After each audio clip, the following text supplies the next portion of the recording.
महाराज, सबसे पहले तो मैं आपसे यही पूछना चाहती हूँ कि क्या परेशानी है, आप राम मंदिर उद्घाटन में क्यों नहीं जा रहे हैं? परेशानी ये है कि धर्मशास्त्र के अनुसार ही प्रतिष्ठा की विधि होती है। मंदिर में प्रतिष्ठा की जानी है तो धर्मशास्त्र की विधि को तो अपनाया जाना चाहिए। जब कोई भी हमारे यहाँ प्रधानमंत्री या राष्ट्रपति बनता है तो उसको भी शपथ विधि करनी पड़ती है। बिना विधि किए वो माना नहीं जाता है। अगर एक अक्षर भी शपथ के वाक्य में उच्चारण करने में दोष हो जाए तो उसकी सदस्यता समाप्त हो जाती है और वो उस पद पर स्थापित नहीं हो सकता है। तो जब किसी भी विधि के द्वारा ही कहीं पर कोई स्थापित किया जा सकता है, तो हमारे देवताओं की स्थापना की भी एक विधि है, प्रतिष्ठा विधि। तो उस प्रतिष्ठा विधि को अपना करके ही प्रतिष्ठा की जानी चाहिए। धर्मशास्त्र की विधियों का उपेक्षा, उनकी अवहेलना नहीं की जानी चाहिए। इतनी ही बात हमारी है। महाराज, रामनवमी तक मोदी जी ने सब्र क्यों नहीं किया है? 22 जनवरी की तारीख ही खोजकर क्यों लाई गई है? इस पर आपके विचार क्या हैं? देखिए, हम अटकलबाजी तो नहीं कर सकते हैं, थोड़ा सा कमजोर हैं उसमें। इसलिए ये तो मोदी जी से ही या जो लोग करने वाले हैं उन्हीं से पूछा जाना चाहिए। हमें तो ये लगता है कि जो कार्य हो वो विधि विधान के साथ।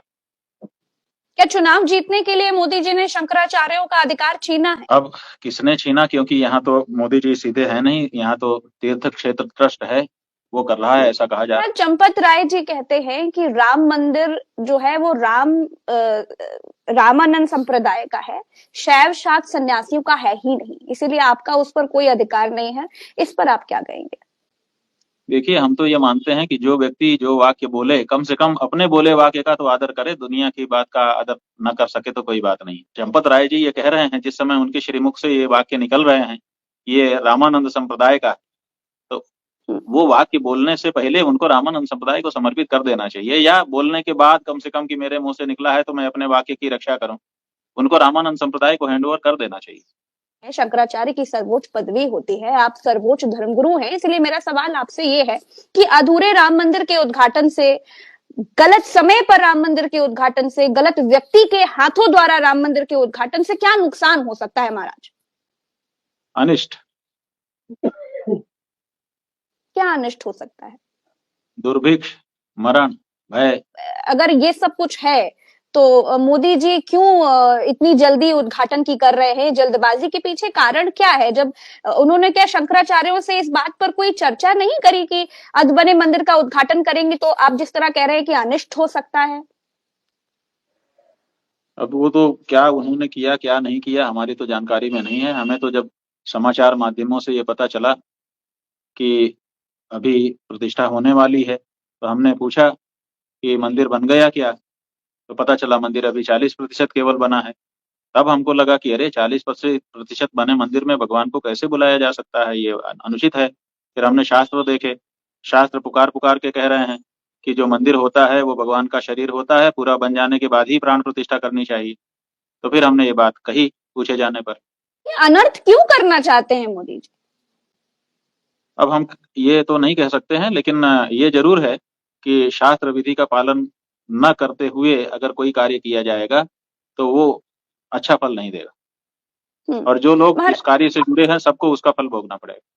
महाराज, आप राम मंदिर का श्रेय किसे देना चाहेंगे? राम मंदिर का श्रेय तो बहुत से लोगों का है।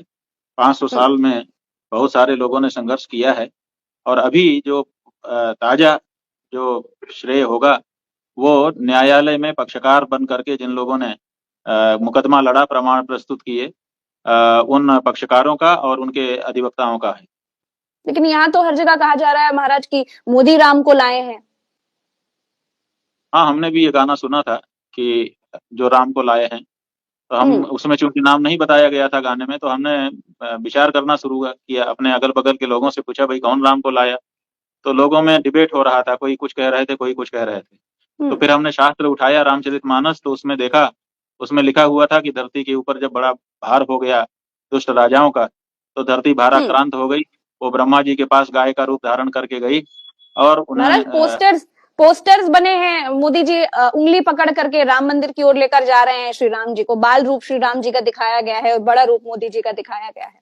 हाँ, तो अब बात यह है कि वो पोस्टर किसने बनाए, किस उद्देश्य से बनाए, ये सब तो पोस्टर वालों की बात है, हम लोग उसमें क्या ज्यादा कहें। लेकिन सच बात ये है कि गाय माता लेकर के राम जी को आई हैं, क्योंकि उन्हीं की पुकार पर भगवान ने कहा था कि सूर्य वंश में अपने अंशों के सहित मैं अवतरित होऊंगा और तुम्हारे भूमि के भार का हरण करूंगा।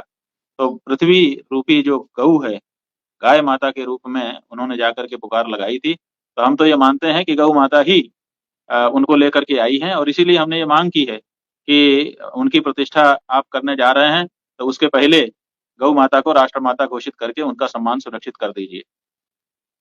महाराज, आपको क्या राम मंदिर का निमंत्रण मोदी जी ने भिजवाया है? अब देखिए, इसको इस प्रश्न का उत्तर देने में हमको अच्छा नहीं लगेगा।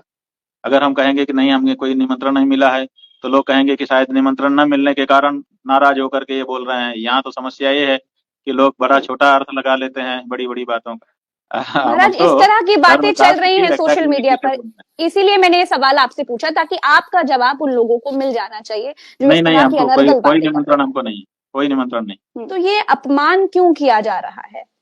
क्या नहीं नहीं, इसमें चुनाव कोई के लिए? अपमान नहीं, इसमें कोई अपमान नहीं। किसी को कोई अगर निमंत्रित नहीं करता है तो इसमें अपमान क्या है? महाराज, लेकिन शंकराचार्य तो सर्वोच्च पद पर होते हैं। आपको नहीं लगता कि शंकराचार्यों का को निमंत्रण ना देना, शंकराचार्यों को तो स्वयं मोदी जी को आकर निमंत्रित करना चाहिए, अरे आमंत्रित करना चाहिए? क्या अपने इससे देश के देश की राष्ट्र बदनामी नहीं हो रही है? सनातन धर्म की बदनामी देखिए, नहीं हो रही है? आप शंकराचार्य जी की बात कर रही हैं। यहाँ तो देश के राष्ट्रपति को ही निमंत्रित नहीं किया जा रहा था। जब लोगों ने हल्ला मचाया तब बाद में जाके दिया।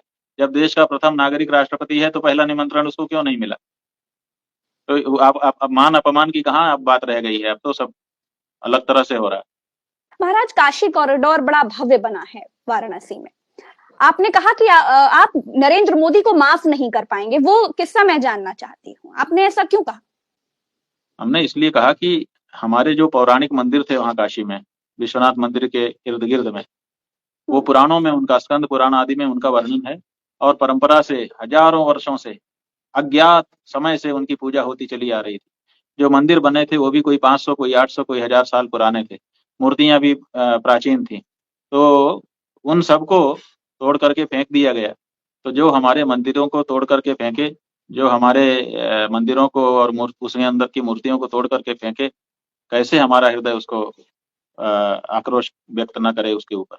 ये तो सहज में होता है, हम चाहें भी तो नहीं रोक सकते। महाराज, तरह तरह की बातें चल रही हैं। जब से आपने अपना पक्ष रखना शुरू किया है कि ये जो प्राण प्रतिष्ठा हो रही है, अधूरे राम मंदिर का उद्घाटन हो रहा है, ये उचित नहीं है, इससे अनिष्ट हो जाएगा। उसके बाद तरह तरह की बातें चल रही हैं, आपके लिए भी बड़ी बातें चल रही हैं, बड़ा विरोध हो रहा है। आज के समय को देखकर ऐसा लग रहा है कि कुछ समय बाद कहीं आपको देशद्रोही ना कह दिया जाए। आपको डर नहीं लगता महाराज? भाई, डर तो हमको लगता है, हम तो बहुत डरपोक हैं। लेकिन हमको भगवान से डर लगता है कि उनके सामने हम गलत साबित ना हो जाए। बाकी कोई बाकी कोई डराने वाला नहीं। हमसे कुछ गलत ना हो जाए ताकि हम भगवान के सामने खड़े हों तो हमको दोषी करार न दिया जाए, इसी बात का डर हमको है। इसलिए हम धर्म के मार्ग पर चलना चाहते हैं। महाराज, आपके हिसाब से होना क्या चाहिए था जो नहीं हो रहा है राम मंदिर प्राण प्रतिष्ठा में? क्या होता तो अनिष्ट ना होता? होना ये चाहिए था कि मंदिर पूरा बन जाता। बन जाने के बाद जब 95% मंदिर बन जाता, तब ज्योतिषी से मुहूर्त पूछना चाहिए था कि अब हमारा 95% बन गया है, 5% बन ही जाएगा थोड़े समय में, अनुमान हमारा है कि इतने दिन में बन जाएगा। इसी बीच का कोई मुहूर्त दीजिए ताकि हमारा मंदिर निर्मित हो जाए और हम प्रतिष्ठा कर सकें। तो और ज्योतिषी को भी चाहिए था कि जब कोई पूछने गया कि हमको मंदिर में प्रतिष्ठा का मुहूर्त बताइए, तो उसको पूछना चाहिए था कि मंदिर बन चुका है, कितना बाकी है, कितने दिन का काम बाकी है। तो उसने ये नहीं पूछा और दे दिया, यही थोड़ा सा अटपटा लग रहा है। तो होना ये चाहिए था कि मंदिर बन जाता और फिर अच्छा मुहूर्त देख करके अच्छे से विधि विधान के साथ प्रतिष्ठा की जाती, बड़ा आनंद होता, आशीर्वाद की वर्षा होती। शंकराचार्य जी, ये भी कहा जा रहा है कि दो शंकराचार्य जो हैं वो इस बात से सहमत हैं और दो जो है वो सहमत नहीं है। तो ये क्या है? मतलब किसी का सहमत होना, किसी का सहमत ना होना, इसके पीछे का कारण मैं जानना चाहती हूँ। देखिए, सबके व्यवहार का तरीका अलग होता है, सबकी वाक शैली अलग होती है, अपनी अपनी शैली है सबके काम करने की। लेकिन शास्त्र हम चारों का एक है, जी इसलिए जी जी। सबका चेहरा अलग है, सबके बोलने का तरीका अलग है, भाषा शैली अलग है, व्यवहार का तरीका अलग है। लेकिन शास्त्र तो हमारे सबके एक हैं। तो इसलिए वहां पर जिस दिन प्रतिष्ठा होगी उस दिन चारों में से कौन खड़ा दिखाई देगा, उसके आधार पे आप कहिए। जी।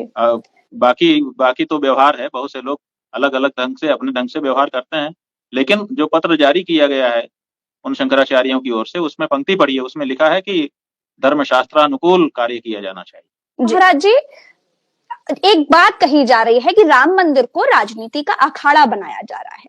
अब मैं आपसे पूछना चाहती हूँ कि अगर मोदी जी राम मंदिर का थोड़ा बहुत उद्घाटन करके चुनाव जीत भी जाते हैं, तो इससे शंकराचार्यों को क्या दिक्कत है? अरे हिंदू हृदय सम्राट फिर से सत्ता में आ जाएंगे। देखिए, पिछले 9 साढ़े 9 साल से वो प्रधानमंत्री हैं, हमें क्या दिक्कत है? और उनके चले जाने पर या उनके रहने पर हमें क्या दिक्कत होगी? कोई ना कोई प्रधानमंत्री होगा। और आपने सुना ही है, संतन कहा सीकरी सो काम।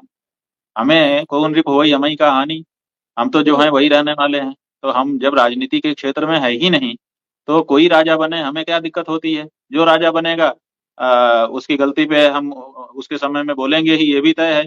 और वो भी हमारा विरोधी ही हो जाएगा, ये भी तय है कि किसी राजा को ये पसंद नहीं है कि उसकी कोई कमी निकाल दे। तो ऐसी परिस्थिति में हमें तो हरदम इसी रूप में रहना है जिस रूप में अभी है।